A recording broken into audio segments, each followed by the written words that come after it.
নমস্কার বন্ধুরা, সবাই কেমন আছেন? আশা করি ভালো আছেন। বা ভিডিও ভালো লাগলে অবশ্যই দেখতে থাকবেন, লাইক কমেন্ট করবেন।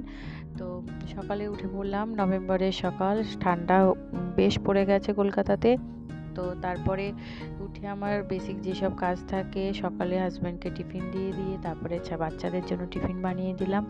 তো যেহেতু ওরা সবজিটা খেতে ভালোবাসে না, সেজন্য আমি একটু ফ্রাইড রাইসের মতনই করে দিলাম, যাতে ওদের ভেজিসটা মানে ভালোভাবে খেয়ে নেয়। তো ওরা খুব ভালোভাবে খেয়েছে, এমনকি বলছে আমার ছেলে খুব ভালো হয়েছে খেতে। যাই হোক, ওদেরকে খাবার-টাবার দিয়ে তারপরে আমার বাদবাকি যে কাজগুলো থাকে সেগুলো করে নিলাম। তো প্রত্যেকটা মানুষেরই চিন্তা থাকে, প্রত্যেকটা মায়ের চিন্তা থাকে সকালের যে ব্রেকফাস্ট বা বাচ্চাদের টিফিন নিয়ে। যাই হোক, আমার মেয়েও চলে গেল স্কুলে।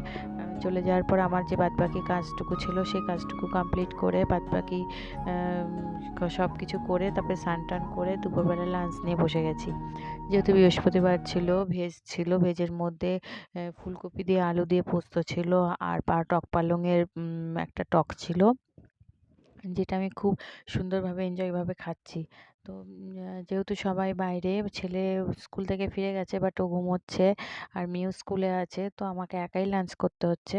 তো সে লাঞ্চ ফাঞ্চ করে একটু রোদে এসে বসলাম। তো ডেইলি ব্লগ রোজ আসবে, আশা করি পাশে থাকবেন।